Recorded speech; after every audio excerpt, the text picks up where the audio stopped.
I heard it with my own ears, my daughter's voice whispering into the phone she forgot to hang up. He's a burden. It's time for the nursing home. In that moment, my blood turned to ice. I smiled on the outside.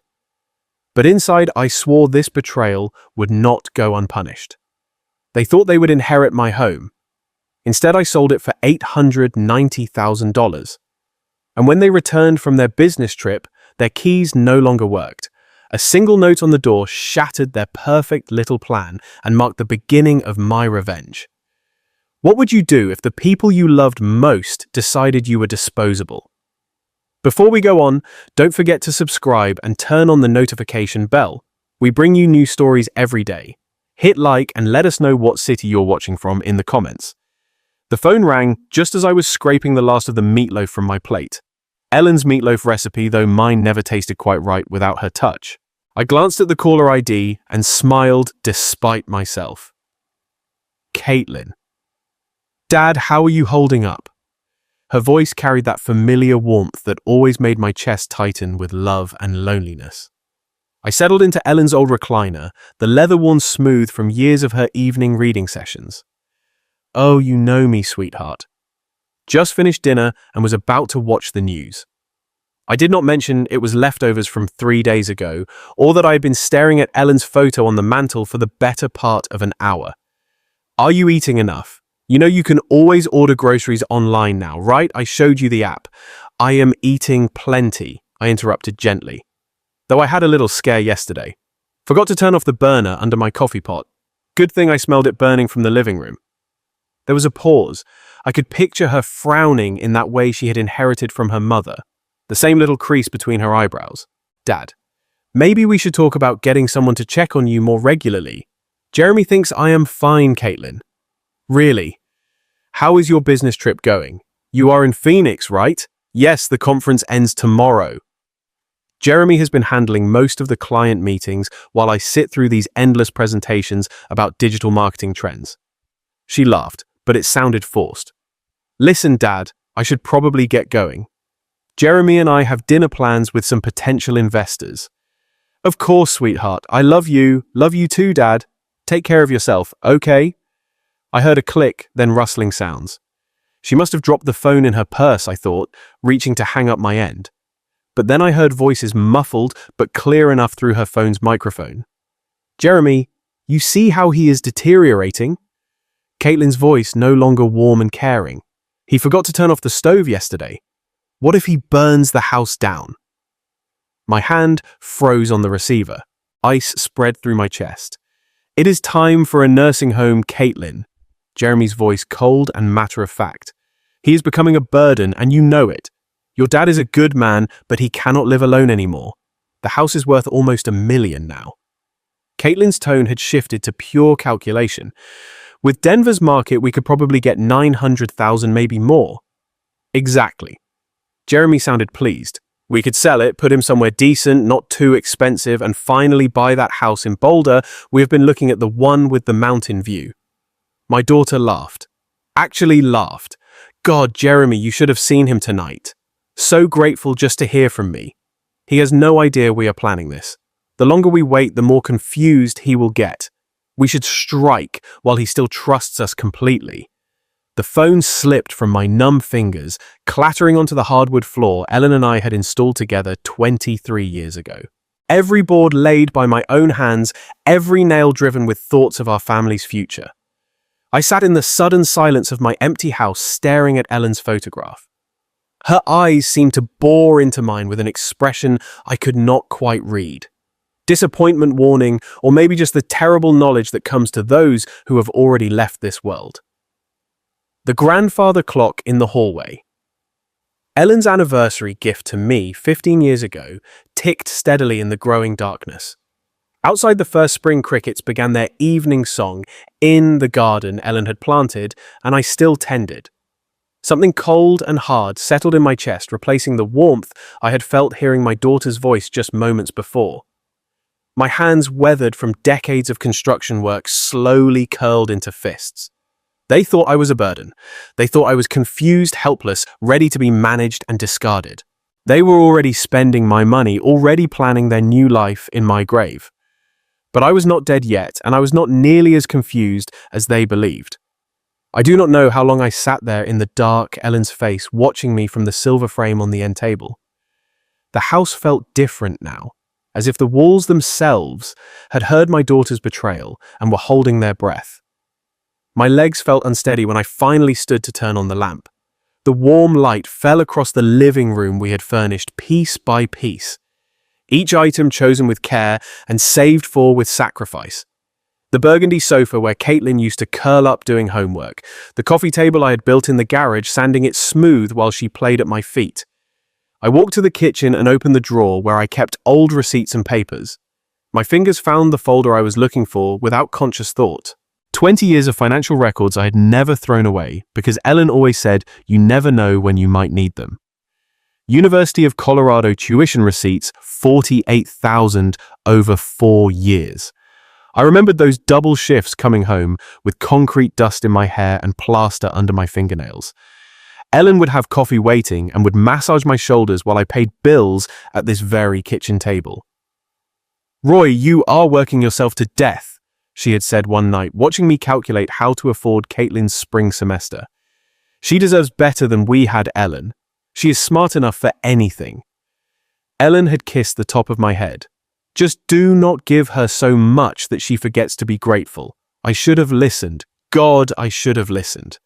The wedding receipts were in there too. $32,000 for one day. I told Caitlin we could afford $5,000, maybe $8,000 if we stretched, but she had actually cried about wanting her dream wedding. I had worked weekends for 6 months installing hardwood floors for a contractor friend who paid me under the table.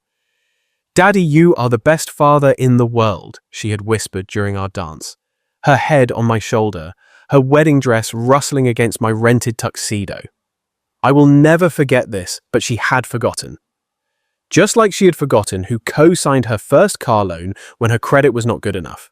Just like she had forgotten who made the calls to get her that marketing job when she was unemployed for 8 months after graduation.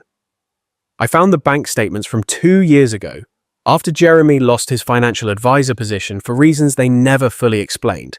They had moved in temporarily just until Jeremy found something new. I had never charged them rent. I had paid the increased utility bills, bought groceries for 3 adults instead of one lonely widower. Jeremy would pat my shoulder and call me the most generous man in Colorado. Caitlin would hug me and say, "Dad, we will pay you back when we get on our feet." They had been on their feet for over a year now, both working good jobs, both making more money than I ever had. But they had never mentioned moving out, never mentioned paying me back. The anniversary dinner I had paid for last month, $200, at that fancy steakhouse downtown, because Jeremy said they deserved to celebrate. The car repair bill I had covered when Jeremy's BMW needed a new transmission, $3,000, that cleaned out my emergency fund. Roy is like a father to me, Jeremy had told his friends at their last barbecue, his arm around my shoulders. I am so lucky to have married into this family. I had been proud, actually proud, to be the generous father-in-law, the man who took care of his family no matter what it cost him. I walked upstairs to Ellen's and my bedroom, still unchanged after 2 years. Her jewelry box sat on the dresser, her reading glasses folded beside the lamp. I opened the bottom drawer where I kept our important papers and pulled out our original house deed. Roy Hayes and Ellen Hayes purchased 1999. No liens, no co-signers, no complications. My name only now that Ellen was gone. Standing there in the bedroom where Ellen had spent her last days surrounded by everything we had built together, I felt something shift inside me. The hurt was still there, sharp as broken glass. But underneath it, something harder was forming. They wanted to put me away and sell my life's work. They thought I was too old, too confused, too grateful for their attention to fight back. I looked at Ellen's photo on the nightstand, remembering her voice from all those years ago. Do not give her so much that she forgets to be grateful. Well, Ellen, our daughter, had definitely forgotten, but she was about to remember that her old man was not as helpless as she thought. I walked to my home office and pulled out the business card I had kept in my desk drawer for 3 years. Todd Fisher, real estate attorney. Ellen had insisted we meet with him after her cancer diagnosis just to make sure our affairs were in order. It was time for another consultation. The next morning, I walked through my house like a stranger seeing it for the first time. But instead of seeing home, I was seeing what Caitlin and Jeremy saw. Square footage, market value, liquid assets. In the kitchen, I ran my hand along the granite countertop I had installed myself working by lamplight after my regular job because we could not afford to hire contractors. Ellen had picked out the patterned speckled grey with veins of gold that caught the morning light. She had made coffee on this counter every morning for 16 years until the cancer took her strength away. I remembered the Christmas morning when 3-year-old Caitlin took her first wobbly steps right here from the refrigerator to Ellen's outstretched arms. We had both cried with joy, Ellen scooping our daughter up and spinning her around while I scrambled for the camera. "Our baby is walking in our house," Ellen had whispered, tears streaming down her face. In the house we built for her. The living room held 25 years of Christmas mornings. I could still see 7-year-old Caitlin's face lighting up at the sight of the dollhouse. I had spent 3 months building it in the garage, working in secret after she had gone to bed. Ellen had sewn tiny curtains for the windows, made miniature furniture from cardboard and fabric scraps. "Daddy, it is just like our house," Caitlin had squealed. And it was. I had made it a perfect replica down to the little bay window in what represented her bedroom. That bay window had cost me 6 months of overtime. Ellen had seen it in a magazine and fallen in love with the idea of reading there in the afternoons. I had learned to cut angles I had never cut before, measured and remeasured until my back ached from crawling around the frame. "Roy, we cannot afford this." Ellen had worried when she saw me marking measurements on the wall. "You want it, you will have it," I told her. "I will make it work." I climbed the stairs to Caitlin's old room. Still painted the soft yellow she had chosen for her 16th birthday, still decorated with photos of her high school friends and college memories. The room where I had rocked her through colicky nights as a baby, where Ellen and I had helped her with algebra homework at the small white desk I had built to fit perfectly under the window. The master bedroom was the hardest.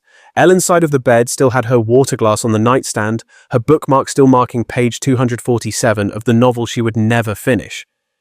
I had built these walk-in closets with my own hands, custom designed to fit Ellen's height perfectly. Her clothes still hung there, still smelling faintly of her perfume.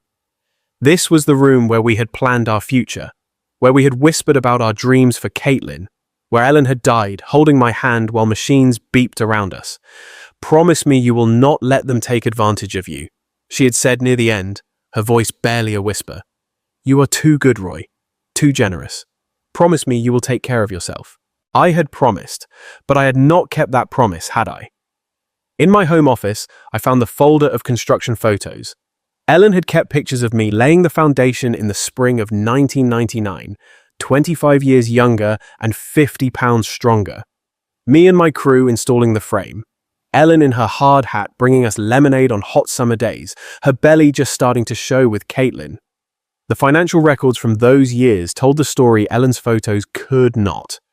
Second mortgage personal loan from my brother. Ellen taking a part-time job at the school district to help with materials costs. We had eaten beans and rice for months. Drove cars held together with prayer and duct tape. But we had built this house with our sweat, our sacrifice, our love for each other and for the family we were creating. And now my daughter, the baby who had taken her first steps in this kitchen, the child who had played in the yard, I had landscaped by hand, wanted to sell it all and put me away like an inconvenient piece of furniture. I picked up Todd Fisher's business card from my desk drawer. The edges were worn from 3 years of handling, but the phone number was still clear. Caitlin and Jeremy thought they were dealing with a confused old man who would be grateful for any scrap of attention they threw him. They thought I was weak, helpless, ready to hand over my life's work without a fight. They were about to learn just how wrong they were. I dialed Todd's number and listened to it ring, my hands steady as stone. Outside, the spring morning was bright and clear. The kind of day Ellen used to love, the kind of day for new beginnings. The law offices of Pfizer and Associates occupied the second floor of a modest brick building on Fairfax Avenue, the kind of place that specialized in helping regular people with real problems rather than impressing corporate clients.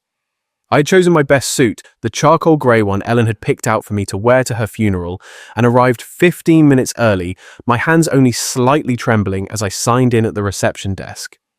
Todd Fisher was younger than I had expected, maybe 55, with graying temples and the patient demeanor of a man who had heard every family horror story twice.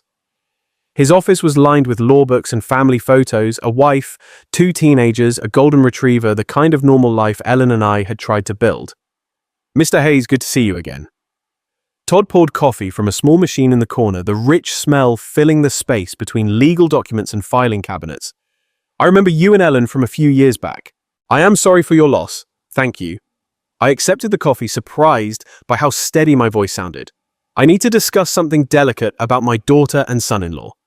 Todd settled behind his desk, pen ready. "I am listening." I told him everything. The phone call, the overheard conversation, their plans to sell my house and put me in a nursing home. Todd's expression never changed, but I caught him shaking his head slightly when I described their eagerness to spend my money on their Boulder dream house. "Unfortunately, Mr. Hayes, this scenario is more common than you would think." Todd set down his pen and leaned back in his chair. "Adult children often assume they know what is best for their aging parents, especially when valuable assets are involved. But they cannot actually do anything, can they? I mean, legally. Let us start with the basics. The house is titled in your name only since your wife's passing." "Correct. That is right. Ellen and I owned it jointly, but when she died, it transferred to me automatically. Then, legally speaking, your daughter and son-in-law have absolutely no claim to your property. They cannot sell it, cannot force you into a care facility, cannot make any decisions about your assets without your explicit consent." Todd pulled a legal pad from his drawer and began making notes. "The house belongs to you. Period." Relief flooded through me, followed immediately by something sharper. "So if I wanted to sell it myself, you could put it on the market tomorrow if you chose to. It is your property, your decision." Todd looked up from his notes. "May I ask why you are considering that option?" I thought about Caitlin's laugh, when she had called me a burden, about Jeremy's cold calculation of my worth, about 25 years of sacrifice, reduced to a real estate transaction. They think I am helpless confused. They think they can manage me like a piece of property. My hands clenched around the coffee cup. Maybe it is time I showed them exactly how sharp my mind really is. Todd was quiet for a moment, studying my face.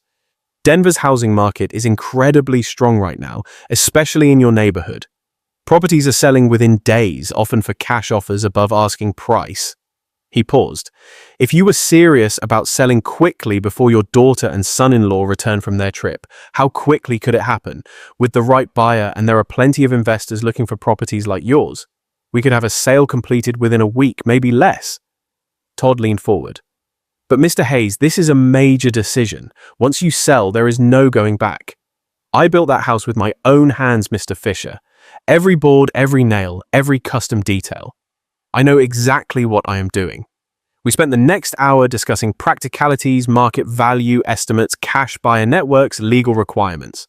Todd explained that he could have everything prepared within 24 hours if I was serious about proceeding. "The consultation fee is $200, Todd said as I prepared to leave. "If you decide to move forward, that applies toward my legal fees for the sale." I paid in cash, feeling more clear-headed than I had in months. Walking to my truck in the spring sunshine, I felt my phone buzz in my pocket. Caitlin's name appeared on the screen, and for the first time since her betrayal, I smiled. The phone rang once, twice, 3 times. I could picture her in some hotel lobby in Phoenix, probably checking her watch, wondering why her grateful old father was not jumping to answer her call. Let her wonder. Let her and Jeremy make their plans about my future, my house, my life. They were in for the surprise of their lives. The phone kept ringing as I climbed into my truck, Todd Fisher's business card, secure in my wallet, and a plan forming in my mind that would teach my ungrateful daughter exactly who she was dealing with. I had built my life from nothing once before. I could certainly tear it down and rebuild it on my own terms. The phone finally stopped ringing, but I knew she would call back.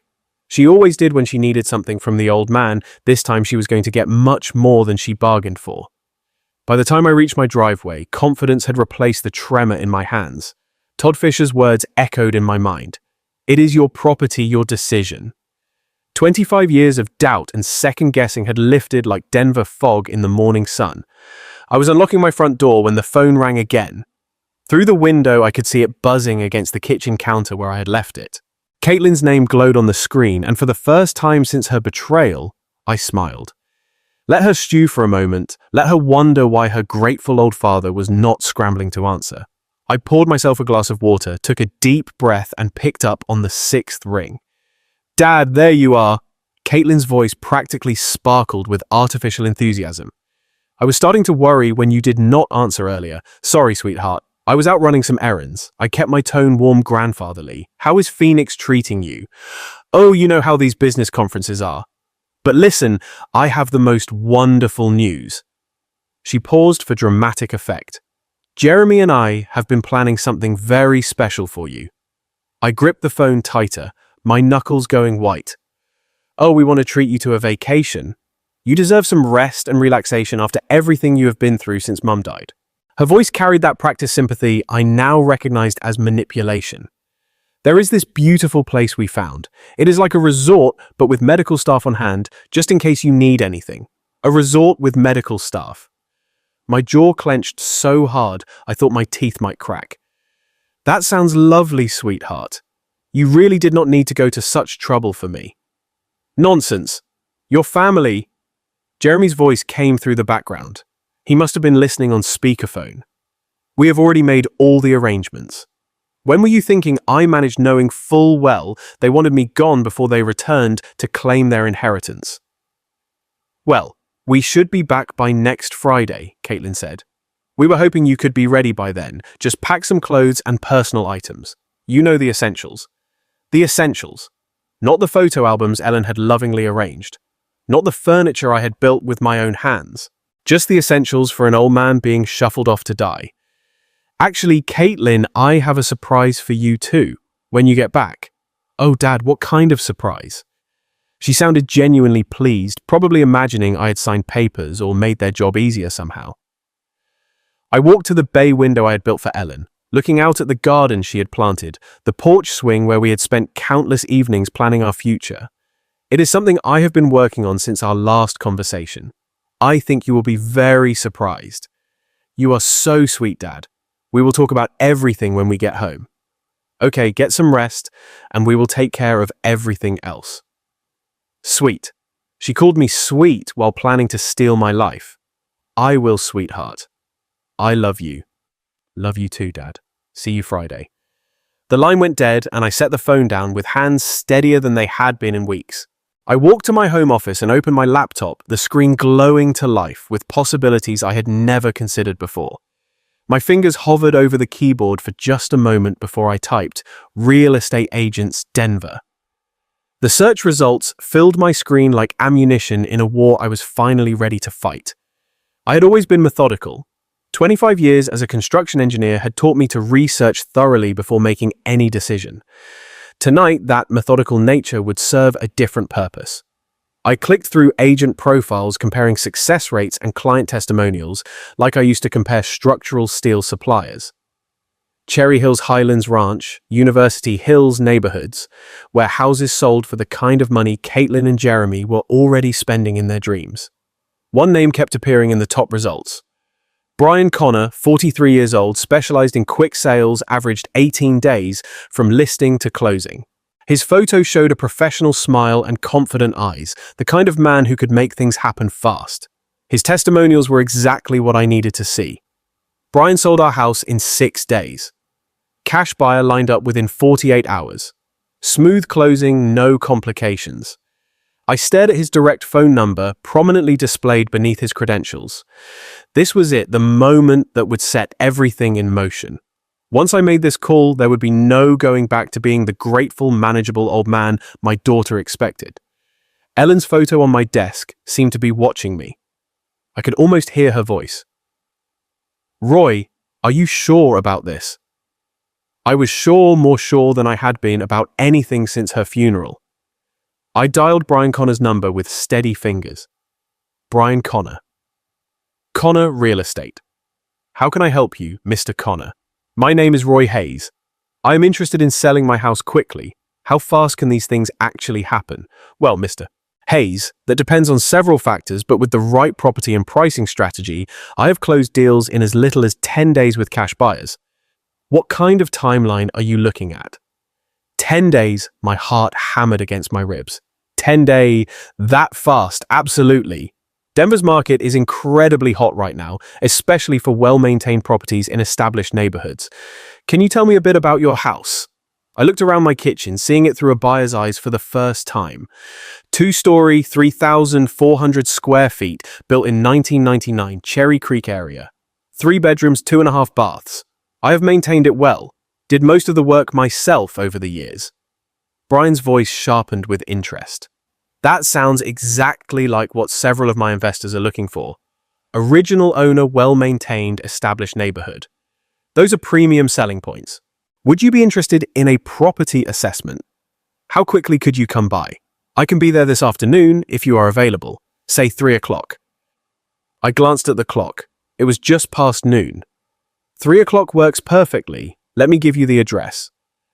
After I hung up, I sat in the sudden quiet of my kitchen, the magnitude of what I had set in motion beginning to settle in my chest. Have you ever felt betrayed by someone you trusted most, yet found the strength to take control of your own life? Share your story in the comments and comment number 1 if this has ever happened to you. In 3 hours, a stranger would walk through the house. Ellen and I had built together, assigning dollar values to our memories. I spent the next 2 hours cleaning obsessively old habits from Ellen's time when she would insist the house be spotless for any visitor. I dusted the bay window, straightened the throw pillows on the couch, made sure every surface gleamed. But this cleaning felt different. I was not preparing for guests. I was preparing for an execution. At exactly 3 o'clock, the doorbell rang. I smoothed my shirt, took a deep breath that carried the scent of Ellen's lavender sachets, still tucked in the linen closet, and walked toward the front door.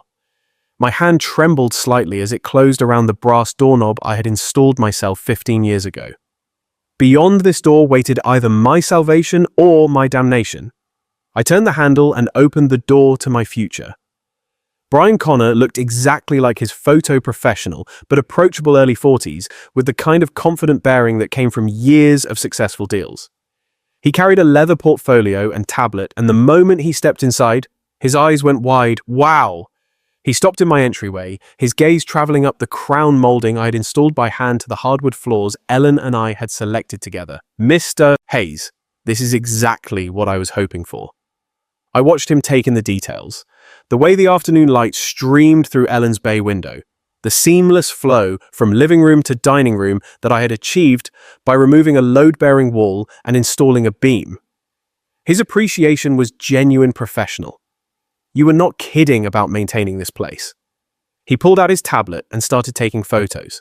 These hardwood floors throughout original. Installed them myself in 2001. Ellen wanted something that would last, so we went with 3/4-inch solid oak. I found myself falling into the familiar rhythm of discussing my work proud despite everything that was happening. And this kitchen, Brian stopped at the granite countertop, running his hand along the edge. Custom installation every inch. Ellen picked the pattern, said the gold veining reminded her of sunlight. My voice caught slightly. I spent 3 weekends getting the measurements perfect. Brian was typing notes on his tablet, photographing the custom cabinets, testing faucets and outlets with the thoroughness of someone who knew what buyers wanted. Mr. Hayes, I have to be honest with you. In my 15 years doing this, I rarely see properties maintained to this standard. I am an engineer, was an engineer. I believe in building things right the first time. It shows. He gestured toward the living room. May I nodded, following him as he admired the open floor plan, the built-in bookcases flanking the fireplace, the way Ellen's decorating choices had turned our construction project into a home. This bay window custom work built it for my wife. She wanted a reading nook. I could picture her there with her mystery novels and afternoon tea, her reading glasses perched on her nose. Brian was taking measurements now, his excitement barely contained. Mr. Hayes, I need to show you some comparable sales. He pulled up listings on his tablet. Similar properties in this area have been selling for $850,000 to $920,000. My chest tightened. That was more than Caitlin and Jeremy had estimated in their cruel conversation. But given the condition and custom features of your home, I am thinking we price it at $890,000. That should move it quickly while getting you top dollar. $890,000. I sat down heavily in Ellen's reading chair, the number spinning in my head. That much I managed. Mr. Hayes, you are sitting on a gold mine. Properties like this do not come on the market often, especially not in this condition. Brian's voice carried the confidence of someone who knew his business. I actually have an investment group that has been looking for exactly this type of property. What kind of investment group? They specialize in high-quality rental properties and established neighborhoods. They pay cash. No financing contingencies. No repair negotiations. They can close in 10 business days. 10 business days. Caitlin and Jeremy would return from Phoenix in 8 days, expecting to find their grateful, manageable father ready to be shipped off to their resort. What is the catch? Why so fast? Brian smiled. No catch. Cash means no loan delays, no appraisal contingencies that could kill the deal. They do their own inspections, but frankly, your house is in better shape than most new construction I see. I looked around the living room where Caitlin had taken her first steps, where Ellen and I had hosted Christmas mornings and birthday parties and quiet Sunday afternoons reading the paper together. When would I need to be out? Standard contract gives you 30 days after closing, but they are flexible if you need more time. The main thing is getting clear title and completing the paperwork. I thought about Caitlin's voice on the phone calling me sweet while planning to steal my life. I thought about Jeremy's cold calculation reducing me to a burden to be managed. I thought about Ellen's warning about being too generous, too trusting. Let us do it. Brian's professional mask slipped for just a moment, revealing genuine excitement. Excellent choice, Mr. Hayes. Let me call them right now. I watched him dial, heard him describe my property with the enthusiasm of someone who had found buried treasure. Cherry Creek area, original owner, immaculate condition, custom features throughout.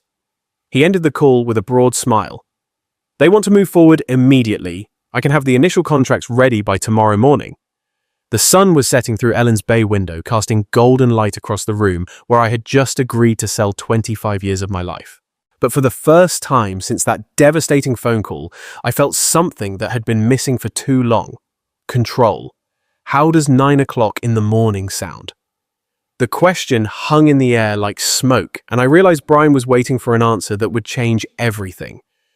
The grandfather clock in the hallway, Ellen's 15th anniversary gift to me, ticked steadily in the silence. 9 o'clock in the morning. Sounds perfect. After Brian left with promises of contracts and closing timelines, I stood alone in the house that would soon belong to someone else. The evening light through Ellen's windows painted everything golden, like a photograph of a life I was about to leave behind. But it was not sadness I felt. It was anticipation. Brian arrived the next morning with contracts, a notary, and coffee for everyone, the kind of professional efficiency I had always respected. I read every line with the thoroughness that had made me a good engineer, checking details the way I used to check blueprints. Sale price $890,000. Cash purchase, closing date, 10 business days from signing. The notary, a middle-aged woman with kind eyes, walked me through each signature. Minimal contingencies, just the title search and final walkthrough. And I can remain in the house for 30 days after closing if needed. That is correct, Mr. Hayes. Though most sellers prefer to move out sooner rather than later just for peace of mind. Peace of mind. I almost laughed. The only peace of mind I would have would come from seeing Caitlin and Jeremy's faces when they discovered what their burden had done. I signed my name with steady hands, and just like that, the process was in motion. The first 3 days passed in a blur of paperwork and inspections. The title company began their search through decades of records. The investors sent their team a polite crew who admired my workmanship and found nothing to complain about. Your father-in-law really knew what he was doing, one of them told the heir, since they assumed I was already gone. These floors, this electrical work, all top quality. Days 4 through 6, I became a man with a secret mission. I researched apartments online, looking for something small but comfortable, somewhere I could start over with nearly $900,000 in the bank. I found a place in Highlands, a senior community with golf courses and a community center, the kind of place Ellen and I had sometimes talked about for our golden years. I also called storage facilities planning, which of Ellen's things I would keep and which I would have to leave for the new owners. Her china, definitely her jewelry box, the photo albums, the essentials of a life lived together. Days 7 through 9 brought a strange confidence I had not felt in years. Each morning I woke up knowing I was one step closer to freedom. One step closer to showing my daughter that her confused old father was sharper than she had ever imagined. Mrs. Patterson from next door noticed the activity, asked about the inspectors and official-looking people. Just some work being done. I told her hating the half-truth, but knowing the full truth would spread through the neighborhood before I was ready. On day 8, Brian called with final confirmation. Everything is on track for tomorrow's closing, Mr. Hayes. The buyers are thrilled with the inspection results. Wire transfer will be completed the same day. You will have access to funds immediately. That night, I packed a single suitcase with clothes and personal items, not because I was moving yet, but because I wanted to be ready for anything.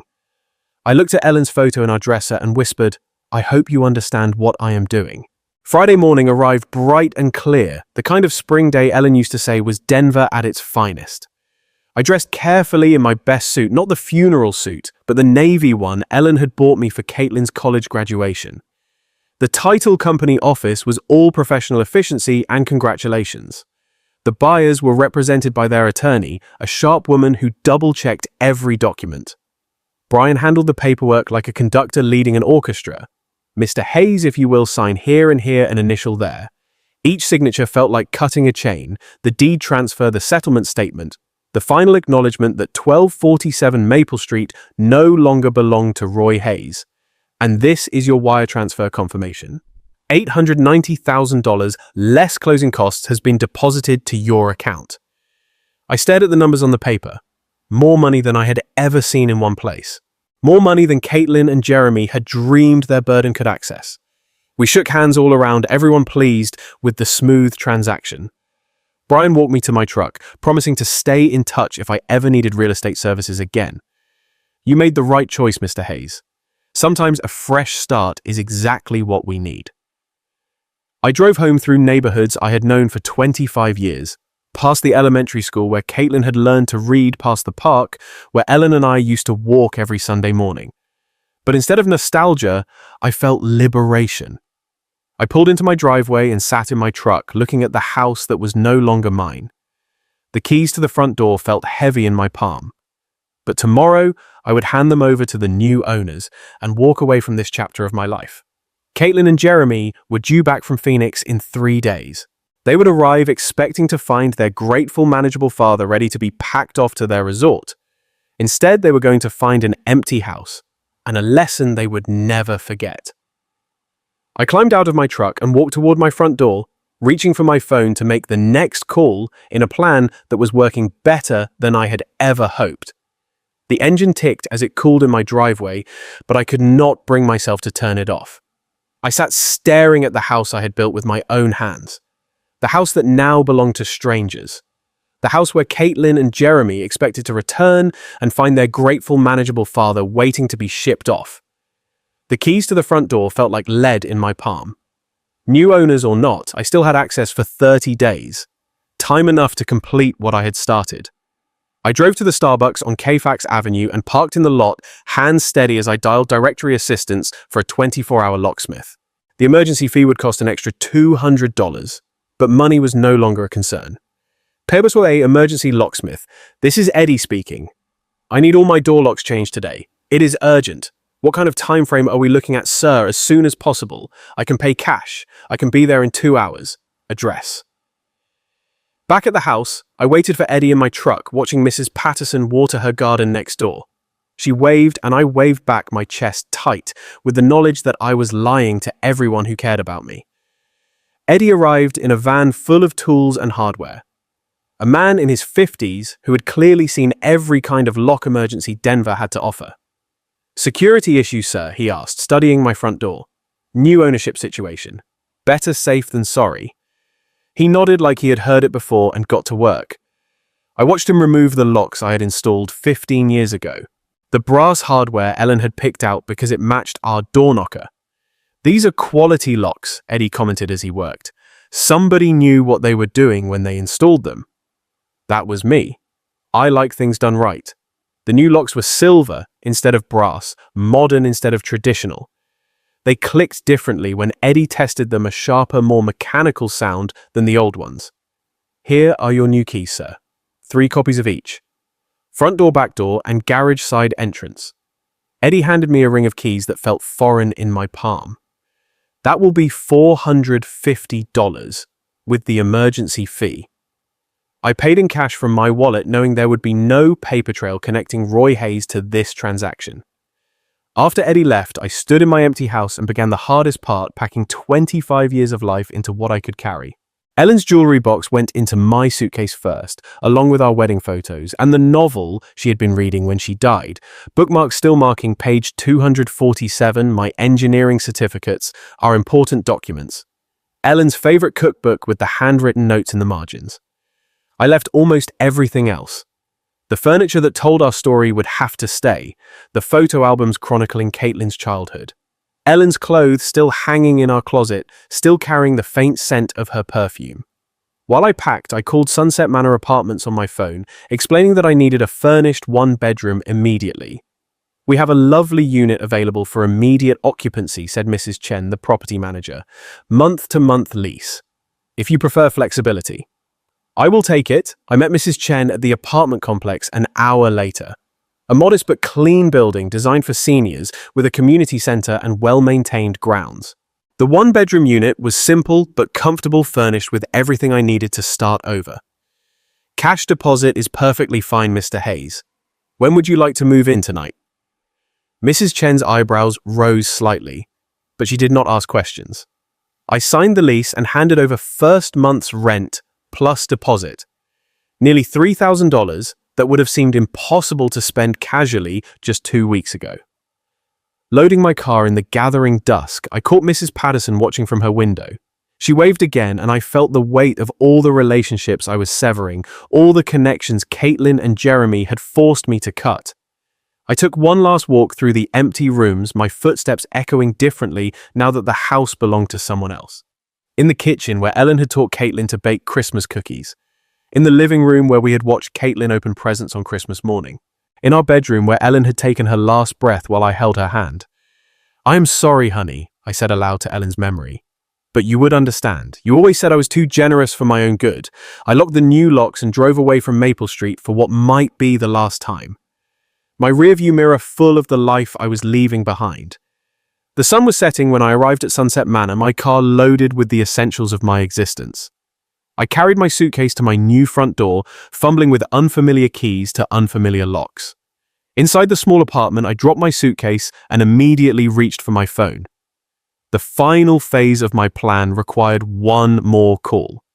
One more piece of the puzzle that would give Caitlin and Jeremy the surprise of their lives. The apartment felt like a motel room, functional but soulless, with generic furniture and the lingering smell of industrial carpet cleaner. I stood holding my phone, Ellen's photo already positioned on the nightstand, trying to decide which bank would best protect nearly $900,000 from the children who thought they deserved it. I opened my laptop on the small dining table and began researching banks that specialized in large deposits. Colorado Community Bank caught my attention, smaller than the major chains, with a focus on personal service and discretion. Exactly what I needed. Colorado Community Bank Private Banking Division. "This is David Morrison. Mr. Morrison, my name is Roy Hayes. I need to open an account for a substantial deposit around $890,000. The brief pause on the other end told me David was recalculating his day. "We would be absolutely delighted to work with you, Mr. Hayes. When would be convenient for a consultation? Monday morning, 9 o'clock in the morning. Perfect. I will have everything prepared." The weekend stretched ahead of me like uncharted territory. I had never lived anywhere but the house Ellen and I built together. This tiny apartment felt like exile, but it was exile by choice. My choice, not theirs.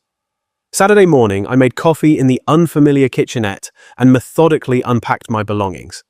Ellen's jewelry box on the dresser, my engineering awards on the bookshelf, our wedding photo beside the bed where I would sleep alone in a space that had never known Ellen's presence.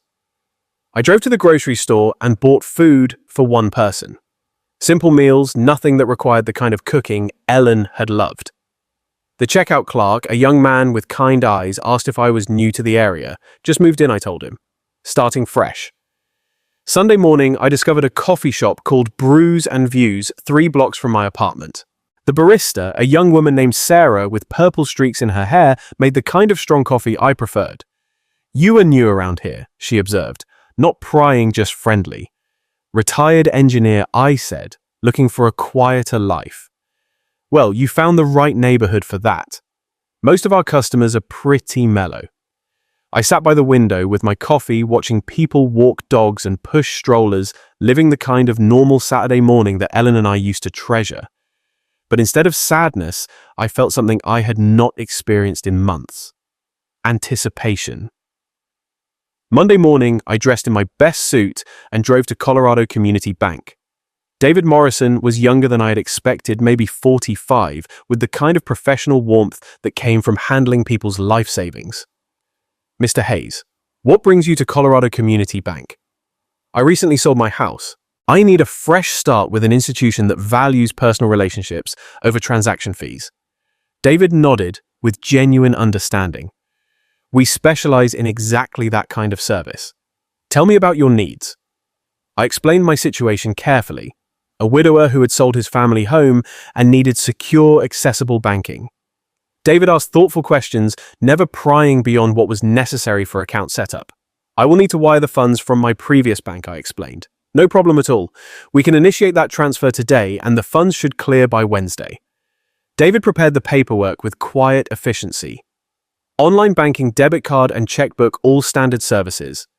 Given the amount, I would also recommend our premium account package for additional security features. I signed documents that made me an official client of Colorado Community Bank, customer number 847293, with access to nearly $900,000 that Caitlin and Jeremy would never see. Tuesday and Wednesday passed in the strange rhythm of my new routine. Morning coffee at Brews and Views. Sarah remembered my order and asked about my weekend. Afternoon walks through the neighborhood, discovering a small park with benches where other retirees fed pigeons and read newspapers. Wednesday afternoon, David called with the news I had been waiting for. "Mr. Hayes, your funds have cleared successfully. Your account is fully active." I hung up and looked around my small apartment at Ellen's photo, watching me from the nightstand at the simple life I was building, from the wreckage of my daughter's betrayal. For the first time since Ellen's death, I felt truly in control of my own destiny. Wednesday evening, I sat in my single chair. Not Ellen's reading chair, not the recliner where I had heard Caitlin's betrayal, just a plain chair in a plain room that belonged entirely to me. I opened my laptop and typed mini surveillance cameras into the search bar. My fingers hovered over the keyboard, knowing that what I was about to order would capture the final act of my revenge. Caitlin and Jeremy were returning on Friday, expecting to find their grateful old father ready to be managed. Instead, they were going to discover that their burden had become their biggest problem. The search results filled my screen with dozens of surveillance options, from obvious security cameras to devices disguised as everyday objects. After 30 minutes of research, I found what I needed. A wireless mini camera hidden inside what looked like a phone charger. The specifications were perfect for my engineering mind. Wi-Fi enabled with smartphone app control motion activated recording, 12-hour battery life, and crystal clear video quality. Most importantly, it could stream live footage directly to my phone from anywhere with internet access. I ordered it with expedited shipping, paying the extra $40 to guarantee Thursday delivery. The total cost was $149, an amount that would have made me hesitate 2 weeks ago, but barely registered now. With the camera ordered, I turned to the next crucial element, the note that would explain everything to Caitlin and Jeremy when they discovered their keys no longer worked. The first draft was too angry, too raw with the pain of their betrayal. The second was too cold, missing the personal devastation they had caused. By the third draft, I found the right tone, dignified, but devastating, loving, but final. I wrote in my careful engineer's handwriting, the penmanship Ellen had always admired. Dear Caitlin and Jeremy, if you are reading this, it means my plan worked perfectly. I heard your phone conversation about putting me in a nursing home because I am becoming a burden. I heard you calculating how much money you would make selling my house. The house has been sold for $890,000 cash. The money is safely in my new bank account where it will stay. I have moved to a place where I am appreciated, not tolerated. Do not worry about me. Worry about your own housing situation. Your belongings have been packed and are being stored at Denver Moving and Storage on Fairfax Avenue. You have 30 days to claim them before storage fees begin. I gave you everything I had for 42 years. You repaid me by planning to warehouse me so you could steal my life's work. I hope the lesson was worth the cost. Love, Dad. Thursday morning, the FedEx truck arrived at my apartment with a small box containing my surveillance equipment. I spent an hour in my kitchen testing the device and learning the smartphone app. The video quality was remarkably clear, the audio sharp enough to catch whispered conversations. Thursday afternoon, I drove to my former house for the last time. I used the garage door opener I had never given Caitlin and Jeremy parking inside to avoid questions from neighbors. My hands shook slightly as I approached the front door with my new keys. Inside the house still smelled like home. Ellen's lavender sachets, the lemon oil I used on the wooden furniture, the faint residue of 25 years of family dinners. But there were new additions that made my chest tight. Caitlin and Jeremy's suitcases by the stairs, their mail scattered on the kitchen counter, evidence that they had been treating my house as their personal storage facility. While planning my exile, I positioned the camera charger by the front door outlet, angling it perfectly to capture anyone entering. The view through my phone app showed the entire entryway, including the spot where I planned to hang my note. I tested the motion detection walking in and out of frame until I was satisfied the system would capture every moment of their return. Then taped the envelope to the inside of the front door at eye level where they could not possibly miss it. Standing in my living room one final time, I touched the mantel where Ellen's photo had sat for 23 years. The new owners would put their own family photos there, create their own memories in the rooms Ellen and I had filled with love. "It is done, sweetheart," I whispered to Ellen's memory. "Justice served." I locked the house with my new key, tested the camera feed one more time from my car, and drove back to my apartment. The motion detector was armed, the battery fully charged, and my phone ready to alert me the moment Caitlin and Jeremy discovered their keys no longer worked. Back in my apartment, I sat in my chair with my phone in my hand, watching the empty doorway through the camera app. The timestamp showed 6:30 in the evening Thursday. Tomorrow, Caitlin and Jeremy would return from their business trip, probably discussing their nursing home plans and already spending my money in their minds. They had no idea their grateful old father had become their worst nightmare. I woke Friday morning with the anticipation of a man about to witness justice after years of injustice. My coffee tasted better than it had in weeks, and even the small apartment felt less confining as I settled into my chair with my phone, the camera feed showing my empty former doorway. 4:30 in the afternoon. They should arrive soon. I had memorized their travel patterns. Caitlin always insisted on leaving Phoenix by noon to avoid traffic, and Jeremy drove exactly the speed limit. They would be pulling into my driveway within the hour. I looked at Ellen's photo on my nightstand. "I hope you understand what I'm doing, honey." They left me. No choice.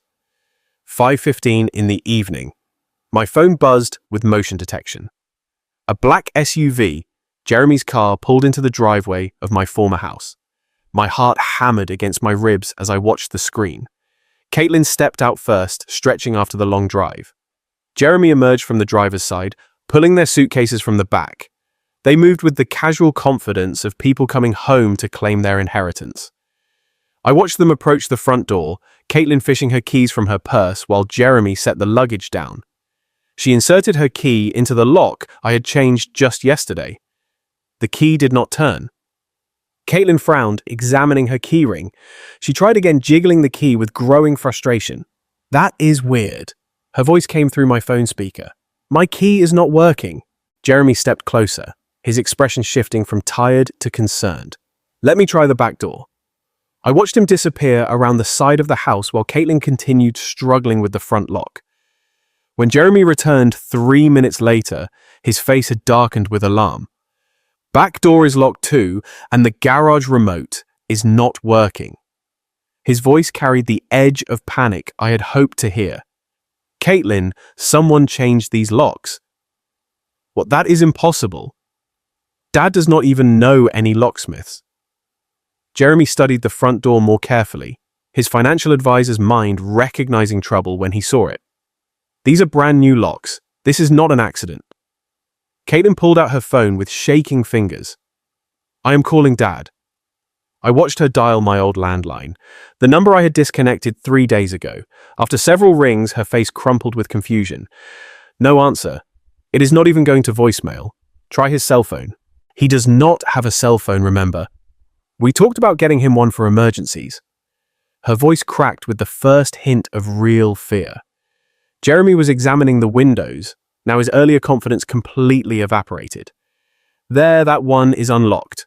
I can boost you up." I watched my daughter climb through the kitchen window. I deliberately left unlatched her business suit catching on the frame. She disappeared inside, and moments later the front door opened from within. Jeremy entered with their suitcases, and both of them stopped dead when they saw the white envelope taped to the door at eye level. Caitlin's hand trembled as she pulled down the envelope with her name and Jeremy's written in my careful script. I leaned forward in my apartment chair, phone clutched in both hands as she tore open the seal. Her eyes moved across my words, Jeremy reading over her shoulder. I watched their faces change confusion to shock, to disbelief, to horror. "He sold the house." Caitlin's voice rose to a near shriek. "How could he do this to us?" Jeremy snatched the note from her hands, reading it again as if the words might change. "That manipulative old bastard. He was playing us the whole time. $890,000. Caitlin was crying now, her careful makeup streaking down her cheeks. "He kept it all. That money was supposed to be our future. Your future." Jeremy snapped his mask of devoted son-in-law, finally slipping. "This is your father, Caitlin. You should have handled this better. My fault." She whirled on him, years of suppressed resentment boiling over. "You are the one who said he was becoming a burden. You are the one who pushed for the nursing home. Well, he was a burden. Look what he has done to us." Jeremy gestured wildly around the room that was no longer theirs. "We are homeless. Our lease expires next week." The beautiful irony was not lost on me. They were fighting in my living room about being homeless, just as they had planned to make me homeless in their nursing home. "Call a lawyer," Caitlin said desperately. "There has to be something we can do. He cannot just sell the house without telling us." "With what money?" Jeremy's voice dripped with contempt. "In case you forgot, I lost my job 6 months ago and your marketing salary barely covers our car payments. Then get another job.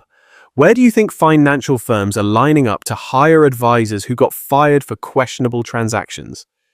I watched my daughter's face crumble as she realized the full scope of their situation. No house, no inheritance, no savings, and Jeremy's unemployable status finally revealed. "How could he be so cruel?" she whispered. "The same way you were cruel when you called him a burden and planned to warehouse him." Jeremy shot back. The old man was smarter than both of us. Through my phone screen, I watched them collapse into my old furniture. Furniture that would be gone tomorrow when the new owners took possession. Caitlin buried her face in her hands, while Jeremy stared at my note with the expression of a man who had finally understood he had been outplayed. I turned off the camera feed. I had seen enough.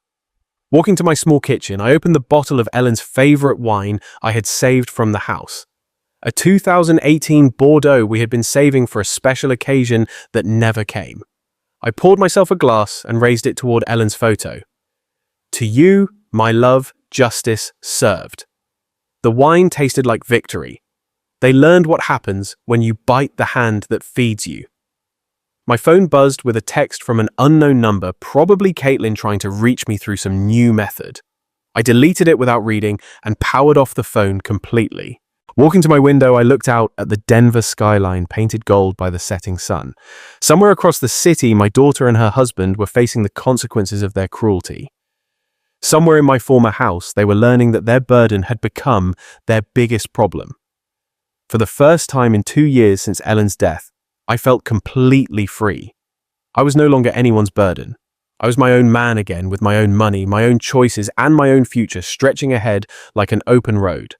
Roy Hayes had left the building, and he was never coming back. And in that silence, with the weight of the past finally lifted, I understood something I should have known long ago. Freedom is not given, it is claimed. Sometimes it means walking away, sometimes it means standing up, and sometimes it means rewriting the ending others tried to script for you. I had spent a lifetime believing that sacrifice was the highest form of love. But sacrifice without respect only feeds entitlement. I was generous, yes, but I had finally learned that protecting my dignity was the greatest gift I could give myself. I do not know what tomorrow will bring, but I know this much: I will face it on my own terms. Not as a burden, not as someone to be managed, but as a man who reclaimed his life when everyone else thought it was already over. If you have ever faced a moment when you had to choose between being used and reclaiming your worth, I would love to hear your story in the comments below. Your experiences matter, and they may give strength to someone else who needs to hear them today. If this story resonated with you, please like, share, and subscribe to the channel, and do not forget to turn on the notification bell so you will not miss the next story. At the end of your comment, leave the short phrase, "I choose freedom," so together we can create a wall of voices choosing life, dignity, and self-respect. Thank you for listening. Thank you for sharing this journey with me. And I look forward to meeting you again in the next video. Until then, take care of yourself.